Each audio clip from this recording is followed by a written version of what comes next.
force of nature that will blow through him on my way to slaying the beast. My head hurts, and your face is making it worse. I think Asuka knows who I am now. And yeah, I do work here. It ain't rocket science. It ain't even out. It's basic mathematics, man. Yeah, well, I'm here to make something perfectly clear. The Queen is dead. And for the first time ever in Monday Night Raw history, I can rightfully say, long live Alexa Bliss.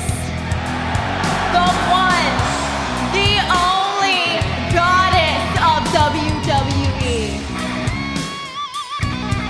Strong side comes alive.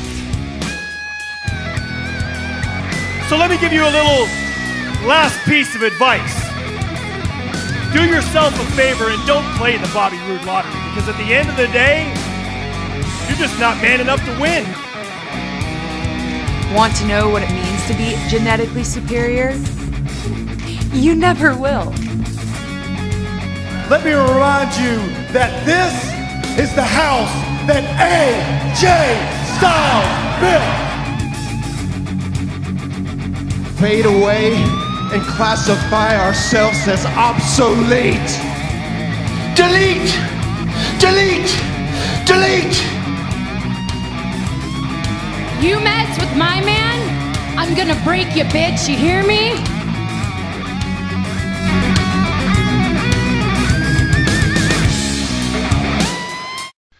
Welcome everyone to Wrestling Debate. Yes, we are back. This is the YouTube podcast version of the Wrestling Debate, on for the first time on the Geek This Week YouTube channel in partnership with the Nerdport Network.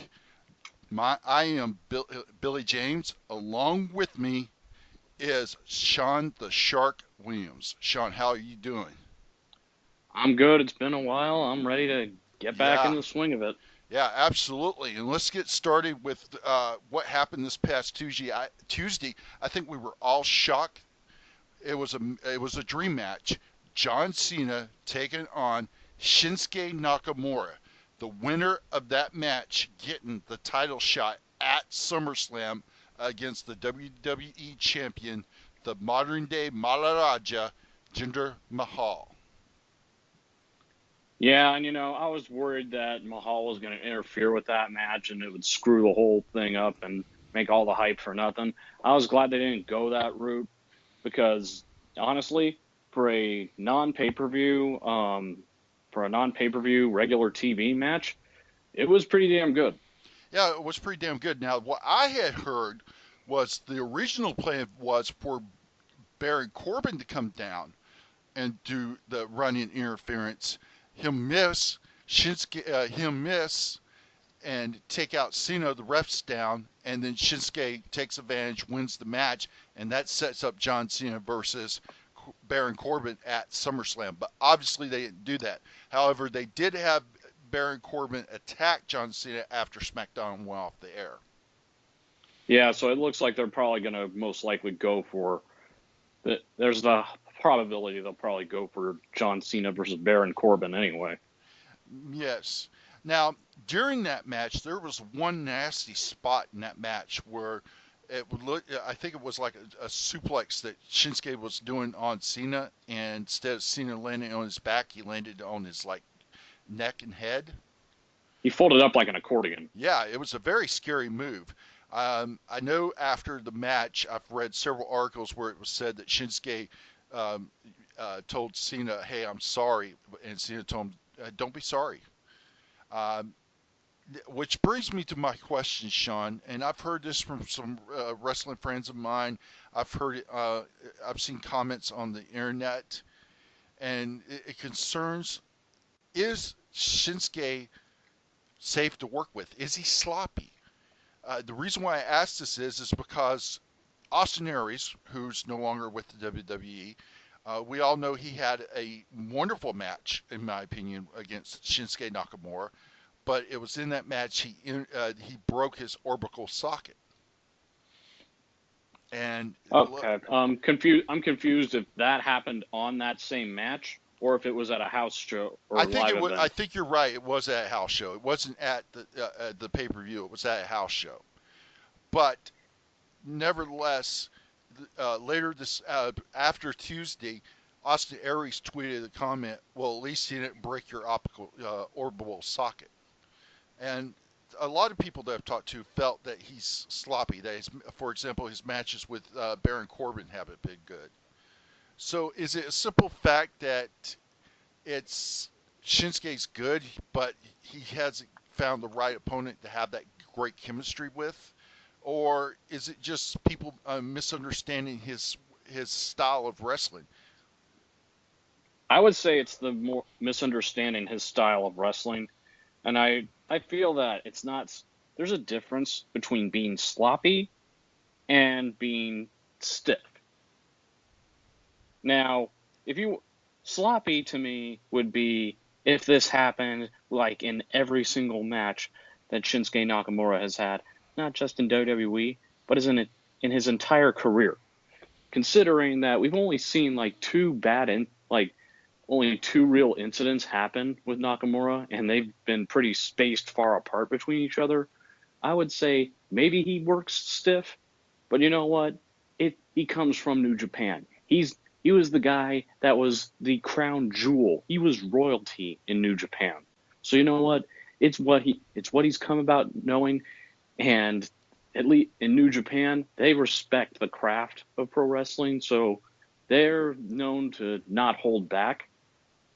Now, the fact that he was quickly apologetic to Cena and Cena telling him, "Hey, don't be sorry," that shows that, yeah, he may be stiff to work with, but respect and honor are two things that Nakamura he breathes and emanates, whether it's on camera or in person.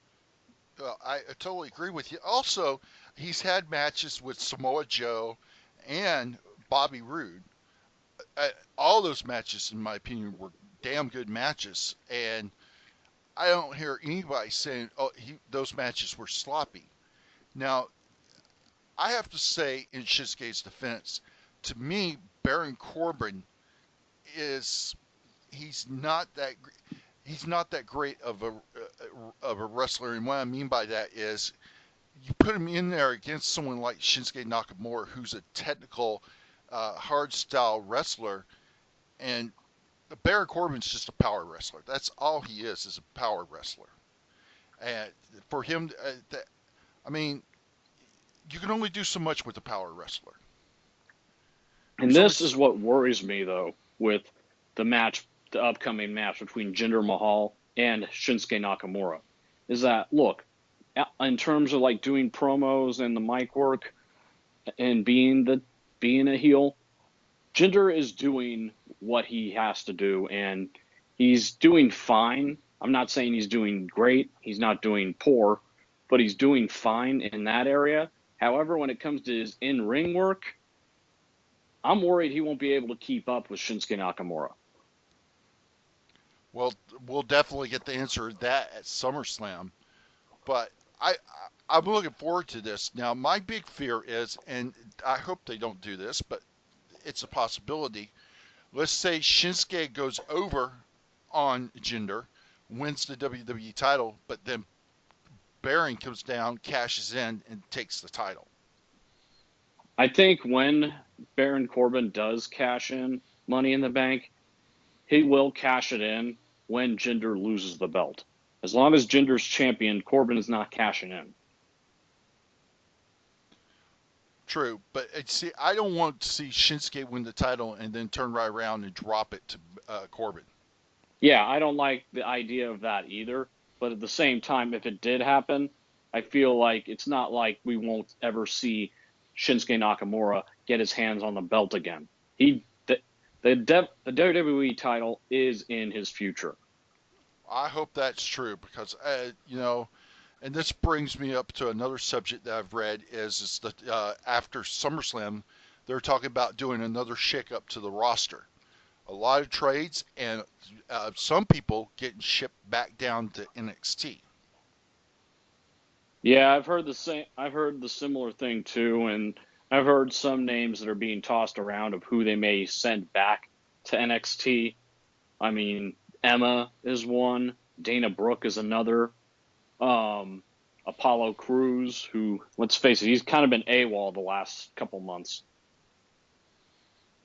But here's the thing. I feel somewhat bad for Emma if that ended up being true, because I feel like her being sent back down to NXT is more of punishment for the whole Emelina fiasco. Well, that was I kind of feel like this. I don't think she was a right fit for that gimmick, and I think she tried to tell him that, but she was like, they wouldn't listen, so she went through the flow. They saw that, nope, this ain't going to work, and told her to go back to your old gimmick. We've wasted all this time promoting it. And I think that's what they're more pissed about, is they promoted it, and I feel like she tried telling them, look, I'm not right for this character, and they didn't listen. Now, they took that same gimmick, turned right around, and gave it to Lana. And it works for Lana. True. Now, regarding the possibility of Dana Brooke going to NXT, I do think they rushed moving her up to the main roster, and I think she wasted so much time being Charlotte's flunky. But I also feel like sending her back to NXT would be a setback for this girl. I still see potential with this girl, and I saw recently they're doing her talking with Titus O'Neil, possibly her joining the Titus Worldwide, but and possibly doing something different. But you know what? I don't know. I mean, I feel like I'm still not sure I'm sold on the whole Titus Worldwide thing. I'm just not buying it, and I don't really find Titus O'Neil very entertaining at all. So I'm on the fence about how I feel about that one. Well, here we're talking about, since we're sort of talking about Titus O'Neil, that brings back to the cruiserweights. This past Monday night after Raw, WWE Network aired Bring It to the Table, and one of the subjects during that was Enzo Amore and the backstage heat he has. Right. I guess it was on one of the overseas tours. I don't know if it was over in Europe or where, but they were on a bus, and I guess there was an incident to the point where Roman Reigns threw Enzo off the bus. Now, right. JBL made the comment that 99% of people who have backstage heat with the other talent never make it in the WWE. That rare exception being The Miz. And Corey Graves, apparently, he had said how there is no real filter for Enzo. He is the guy that we see on TV, like 24/7. Yeah, he basically said that's not a gimmick. That's Enzo. And he says, I don't like him, but he also says that there's money in Enzo. Enzo is a draw, and there's money to him. And so the question is, what happens to Enzo? Does he get shipped back down to NXT, or do they move him over to 205 live? Well, here's the thing, and I was listening to a podcast of Wrestling Reality by WrestleZone's Justin LaBar, and he had been talking with former WCW announcer Mark Madden, who I may not be the biggest fan of the guy, but I do feel like there are some areas where he does have some merit on. Like for example, he's not a fan of the Cruiserweight division. He feels that as good as the Cruiserweight Classic was, in terms of making an actual division from that, they've mangled it. And that anybody that goes to that gets stuck on the cruiserweight division on 205 Live, it's a death sentence because you're labeled there, you're stuck there, and they're not going to do anything more with you besides 205 Live. And that is why I'm afraid of Enzo going to the cruiserweights, because of the fact that if he gets put on there, he's stuck there. I mean, they had a near miss when they had the brief Sasha Banks Rich Swann alliance. She could, because for a while they weren't doing much with her either, and she almost got stuck at like accompanying him to the ring, and she almost got stuck with that. So, and that would have been a death sentence for her. So, right. I'm not very pleased with 205 Live. I'm not happy with the cruiserweight division, and as good as Neville has been as a champion for that division, I'm worried that once he loses that belt, now what? That you're going to move him from the cruiserweight division into the main roster? Yeah, right. I'll believe it when I see it. Well, I do think that they had a chance to have a centerpiece, because to me, Austin Aries was a good draw, and they could have made something of that division with him. But also, the story was Aries wasn't happy being in the cruiserweight division. Yeah, because he felt like they were not going to do anything else with him. That he was just going to be stuck in the cruiserweight division. He didn't want that. So in that regard, I don't blame him. I don't blame him for getting a little pissed off about that, because we both agree he's been able to hang with other guys. So I don't blame him for that, because he's proved he can do a lot more than just the cruiserweights. Right. Absolutely. I mean, he's a former TNA World Heavyweight Champion, multi-time X Division Champion, World Tag Team Champion. He's headlined pay-per-views. Hell, before anybody else started winning the Ring of Honor World title multiple times, he was the first one to do it. Yeah, he was the first. And I mean, he also holds the extension of having the longest title reign with the X Division title, and he has the extension of ending the Bobby Roode's TNA World Championship title run, his first one where he held the title for the longest of anybody.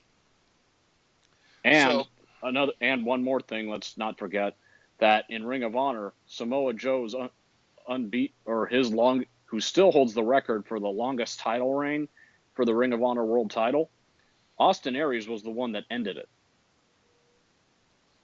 So, I think Aries is going to be fine once this 90-day no-compete clause is over. I doubt we'll see him in Ring of Honor, because from my understanding, he parted on bad terms with them. I most likely see him going to GFW. Most likely. I think that would be a good thing for them, because he was a big star there, and to me he's a great draw. Yeah, and who knows? He may feel that it's better off doing that, since Dixie Carter's no longer there. Although lately, with the way they've been running things, I'm even questioning if really if you can even use that excuse anymore. Well, but regarding getting back on the topic of Enzo Amore, is that I feel, look, his skills on the mic may be there, even though sometimes when he's talking, I'm thinking, what? But at the same time, I feel like I've been patient enough with the Enzo Big Cass split, and it's not working.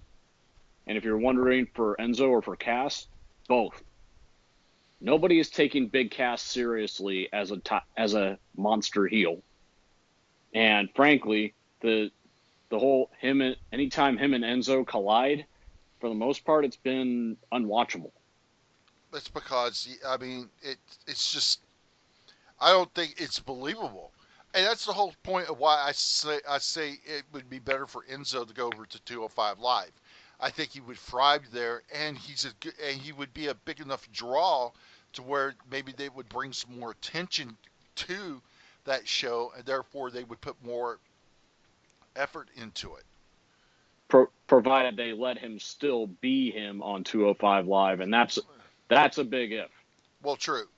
The most likely scenario I've heard is him being one of the ones sent back to NXT.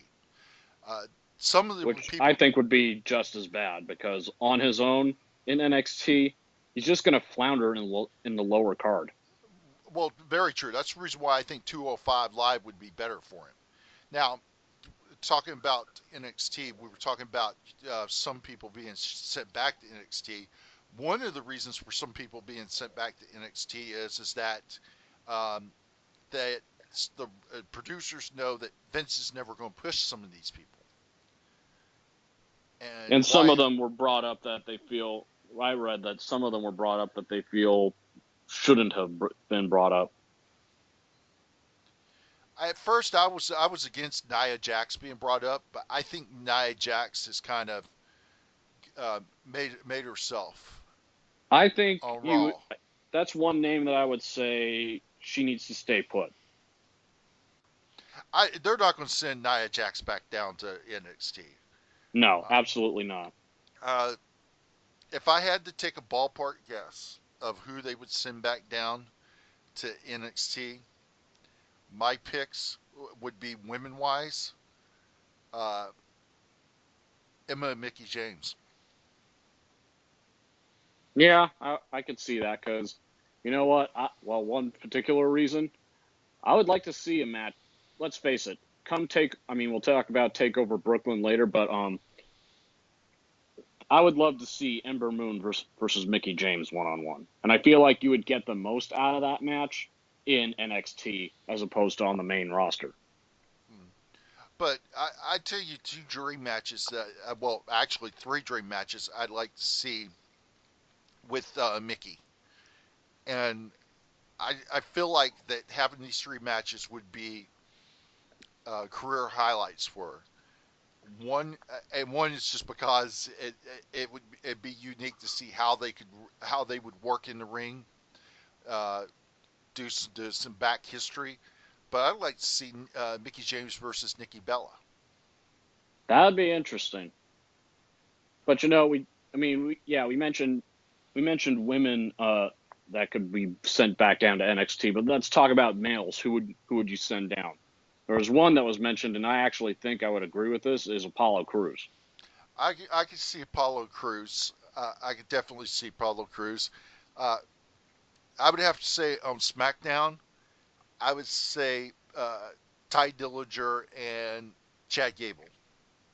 Now that they split American Alpha. Yeah, I like both guys, but I'm starting to feel like Ty Dillinger, maybe he shouldn't have been brought up. And if word is that they are looking to add a mid-card belt for NXT, I feel like Gable and Dillinger, if they're sent back, they're 2 guys who would benefit huge from that. Right. Now, if from Raw, we've already said, and we both agree on Apollo Crews. It would be hard to pick someone that's left, but definitely not Enzo. I feel like Enzo should go to 205 Live, along with Kalisto, to be quite honest with you. But that's a hard one. Raw is harder. I will admit that. Raw is harder, but on the flip side, over on the women's side, there's the SmackDown women's division. There's really no one that you could really send back down. I mean, you got Naomi, who's currently the champion. You've got Carmella, who's probably the second least technical wrestling style, but we know she's being pushed. Mm-hmm. Otherwise, she wouldn't have got Money in the Bank. Agreed. I don't see him sending Natalya back down. Natalya that's never going to happen. The one thing you can definitely say with the women's division on SmackDown is it's maintained its balance.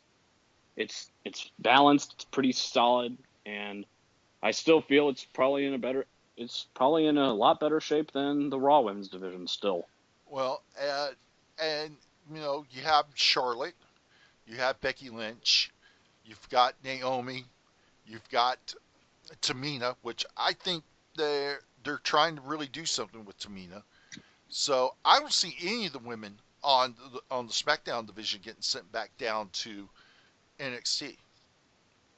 I absolutely agree with that.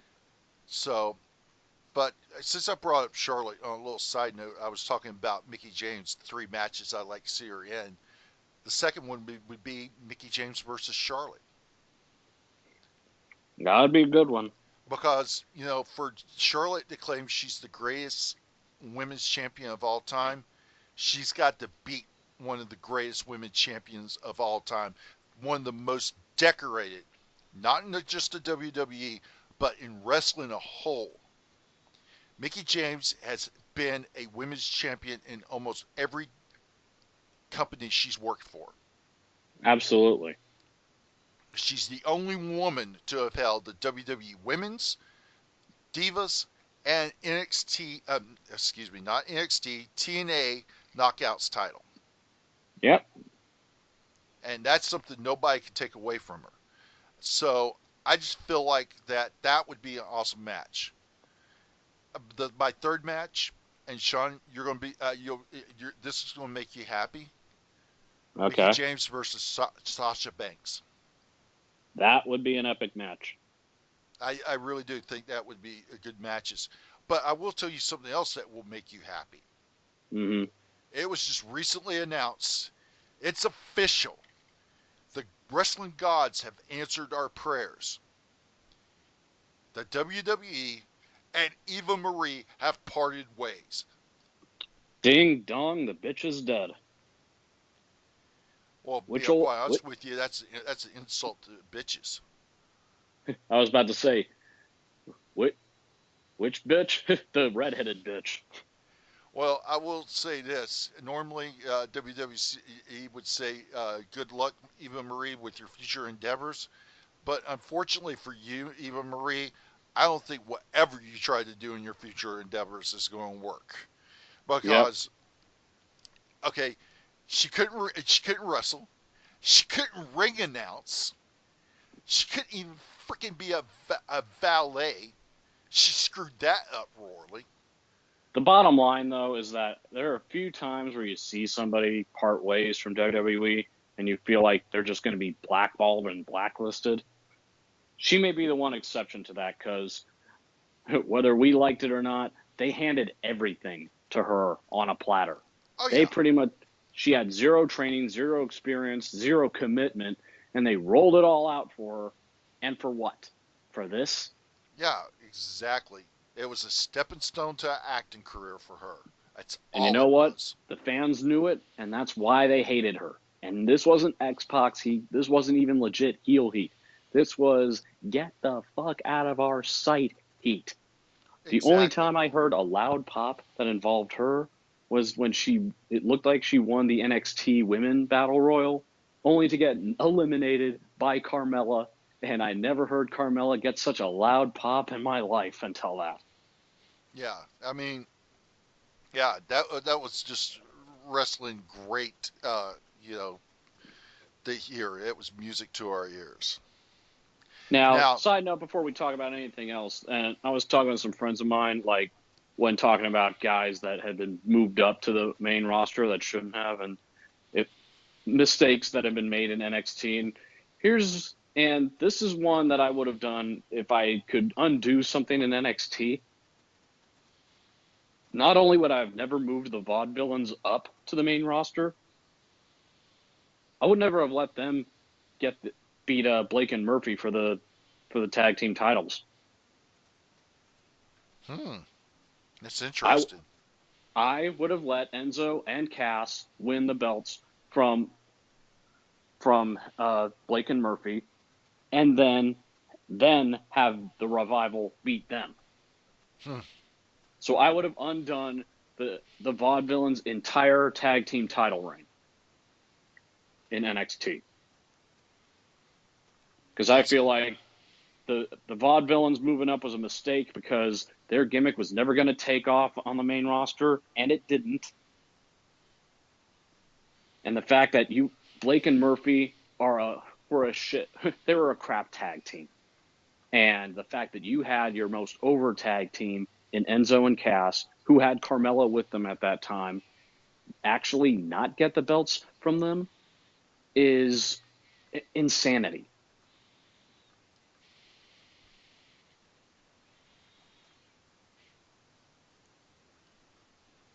So I had to throw that one out there. Yeah, but talking about the WWE, you were talking earlier this week with me about Dolph Ziggler and your thoughts on Dolph Ziggler. Yeah, I don't know. From what the rumor is going about with him, it's sounding like he's actually done this time. But here's the thing though. I feel like on the Indies, whether in Ring of Honor, GFW, even New Japan, I think he could make tremendous success. And you know what? Some guys have actually, that post WWE, have actually had tremendous success without them. Need an example? Cody freaking Rhodes. The American Nightmare. In the short time frame since parting from WWE, not only is he part of the Bullet Club, who we can say is one of the most elite groups in the world right now, and have been all these years and still going strong. And I still say they're what the NWO should have been. But also adds his name to the list as right now the current Ring of Honor World Heavyweight Champion, beating one of the all-time greats in the Fallen Angel, Christopher Daniels. Yeah, but you were talking about people that have success after a post WWE career. I think another person would be John Morrison, now known as Johnny Muno in Lucha Underground, and is rumored to be leaving Lucha Underground for GFW. Yeah, I heard about that too. And you know what? And AJ Styles and Shinsuke Nakamura, long before they came to WWE, they were mad successful. I mean, if you want to say, oh, but they never went to the WWE, they didn't need to. The money that AJ Styles was making on the Indies, in Ring of Honor, and in New Japan, he was making mad money. And Shinsuke Nakamura, like I said, the guy was royalty in New Japan. So they were pretty much, he was basically, using an old paraphrase, he was riding the gravy train on biscuit wheels. That's how good he was. He had it made in Japan. So there is in my opinion, while it's rare, there is a such thing as success without the WWE. And I do feel Dolph Ziggler has the talent to where he can be successful without them. Well, I could give you another example. It just came to my mind, and I don't know why I didn't bring him up sooner. EC3, Ethan Carter III. Mm-hmm. Absolutely. I mean, probably he's the top one. He's one of the top guys in GFW right now, and I would almost dare say that he is the number one heel in that company. Now, I haven't watched GFW because, frankly, I've been too scared to after the last several months. Now, regarding the shaved ape that is Josh Matthews, and I know him, JB, and Pope are still the announced team. Has he gotten any better, or has he gotten worse? Well, after they did the gimmick match at Slammiversary, they basically were storyline wise. Bruce Pritchard gave an ultimatum. He didn't care how it got started. One more argument, fight, whatever, and all three of them would be fired. So Matthews is back to just commentating. He's a heelish. He's a low level heelish commentator. But is he as annoying as he was the last several months? He's not as annoying as him putting down JB and constantly talking about himself. He does concentrate on the matches, It's more civil. It's doable. It's like JBL when he was heel announcing. It's not over the top. But the bottom line is he's not taking away from the product. He's not talking about something else completely random that has nothing to do with what's going on. No. He does. It's staying with the match, and they do make. He does what little heelish things he's going to do in between matches. Where he sides with the heel guy. Or where he makes he might make one or two little sly comments about JB, but it's between matches. It's not during the matches. But it's not like bickering between each other. It's just no. The bickering. They haven't been bickering. It's basically the little jabs, like kind of what Lawler would do with Jim Ross. Exactly. Okay, that's better. As long as that's because it's like, come on, I have to deal with three person announced teams on WWE, and a lot of times they can be a little unbearable. And so what he was doing, he was acting like Michael Cole when he was a heel. I was just like, oh no, one of him was bad enough. Right, I understand, but the thing is that everybody's been asking about Alberto El Patron. He's currently suspended indefinitely over the airport incident in Orlando. And apparently charges on him have been dropped. There was no charges brought against him. Right. And but he's still, according to GFW management, he's still suspended. So what happens at the TV tapings? Because they got TV tapings coming up starting August the 17th, which I believe that's going to be Destination X. So they got to make their mind up what they're going to do. Are they going to let him come back, strip him of the title? What are they going to do? That's the $1 million question there. The longer they wait, the more difficult it's going to be. They need to fish or cut bait. They need to. And frankly, when he was doing the anti-WWE promos that they had to cut off his mic on and all that, that was probably the one time where I was thinking, you know what, maybe they just need to take the belt away from him because this guy doesn't know how to let go of it. Exactly. But talking about Destination X, it appears that this will be the first Destination X since Austin Aries created Option C, that the X Division champion will not cash the title in for a world heavyweight title shot. Yeah, and honestly, I was never sure how I really felt about Option C. I felt like while it elevated the wrestler, it also it might have run the risk of kind of devaluing the X Division belt. Yeah, I can see your point. However, the belt, the X Division title will be defended. It's going to be Trevor Lee versus Sanjay Dutt in a ladder match. And I got to tell you, seeing the words Sanjay Dutt, X Division champion, it still brings a smile to my face. Long overdue, but I'm glad it finally happened.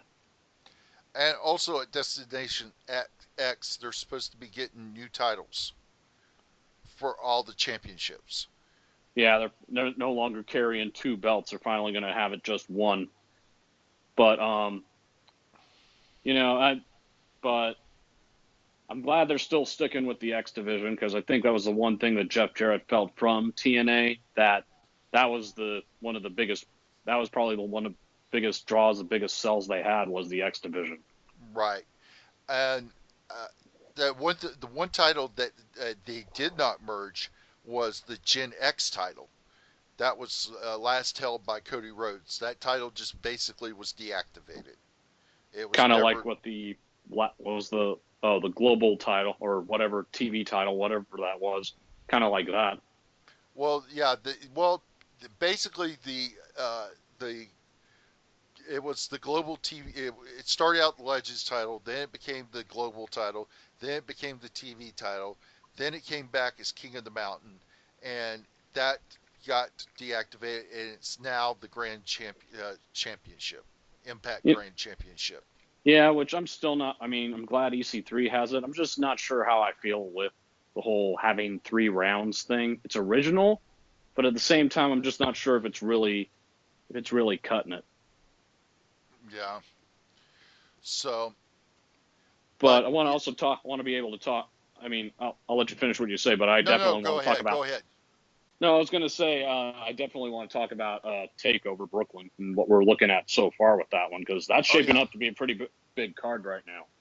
Yeah, we've got Bobby Roode defending the NXT World Heavyweight Championship against Drew McIntyre.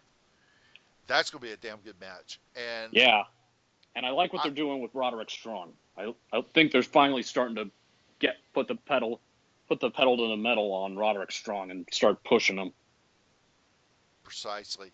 And we know that the Authors of Pain are going to defend the NXT tag team titles against Insanity. Against Sanity. So we'll see who's the bigger monsters of the two. Exactly. Also, we're going to see Aleister Black taking on Hideo Itami. Hideo Itami, yeah, which I honestly think I'm probably the most excited about that match. Yeah. And then you have the longest reigning NXT Women's Champion and also the longest reigning champion currently within, I think she's even surpassed CM Punk's run with the WWE title. It's possible. So she's basically the longest reigning champion of the modern era. Yep. And she's undefeated. Yep. And of course, we're talking about the Empress of Tomorrow, Asuka, defending one more time against Ember Moon. And can this be Ember Moon's night at NXT TakeOver Brooklyn 3? We know it's been magic for some people. I've been looking at this, and I think that, you know what? Asuka didn't beat Ember Moon in the match at TakeOver Orlando. She got by her. She escaped her. Barely, I might add. Right. But so, my prediction is, come TakeOver Brooklyn, the Empress of Tomorrow is going to get eclipsed. And I think if they're going to do it, that's the time to do it. There's no way they can see Ember Moon losing back-to-back to Asuka. I just can't see it. Now, it doesn't mean that they're going to move Asuka up. I don't think that's going to happen just yet. I don't think they're going to move her back up to the main roster till at the earliest, probably the early 2018. I'm just saying that just if she loses the match, it doesn't necessarily mean that she's instantly going to be brought up to the main roster. Well, that's going to be SummerSlam weekend. SummerSlam's shaping up to be pretty good. We're going to be talking about it in the weeks to come. We know that Brock Lesnar will be defending the WWE Universal title in a fatal four-way against Roman Reigns, Braun Strowman, and Samoa Joe. We know that Jinder Mahal will be defending the WWE title against Shinsuke Nakamura. We also know that Naomi will be defending the WWE SmackDown Women's Championship against Natalya. Now, it's tentatively Bayley challenging Alexa Bliss for the WWE Raw Women's Championship. But is Bayley going to even be able to compete at SummerSlam? And my question is this injury a work or is it legit? Well, I read an article that Taz on his podcast, he seems to think it is. I'm not so sure, but from what I'm hearing, though, in terms of is she going to make it, it doesn't look good. And rumor that I've heard, and it's not confirmed, but the rumor is that Sheamus and Cesaro will defend the WWE Raw Tag Team Championship against Seth Rollins and Dean Ambrose. Yeah, JBL said, I saw the headline where he says that he doesn't think a Shield reunion would be a positive. And, to a degree, I think he might be right. look, nostalgia purposes, I'd love to see a reunion of the Shield. I just feel like Ambrose and Rollins, at least, have evolved so much outside of the Shield as opposed to Roman. And plus, if you don't have anyone for the Shield to feud with, what's the point? Well, that's true. That's very true. But somebody did a meme with this scenario. What if Ambrose and Rollins win the Raw Tag Team titles at SummerSlam and later come out at the main event and help Roman win the title so that they're all standing in the ring with titles doing the Shield pose? Well, I do agree with you about, I'm glad you brought that up because I do feel that the Fatal 4-Way match, Brock Lesnar is not walking out with that belt. I think they finally realized that if they're going to have the opportunity to make more storylines for Raw, to do more stories, to do newer stories, they need that belt back. And they know that as long as Brock is holding that belt and doing his part-time gig, they're not going to be able to do that. They're limited. Exactly. I like to see Samoa Joe get the title. The fan in me would love to see Joe do it. I have a feeling, unfortunately, they're probably going to do it they're probably going to put it on Roman Reigns. And he'll get booed out of the building. Yeah, especially if it's in Brooklyn, he's going to get eaten alive. Definitely. Yeah. Well, wrapping things up, Sean, it's been a long time since we've had a wrestling debate, and man, it feels good to be back just talking wrestling. Yep. Feel like it's definitely long overdue. We had a lot to catch up on, but luckily we've had a lot going on to talk about as well. Absolutely. Well, everyone, this is it for this week's wrestling debate.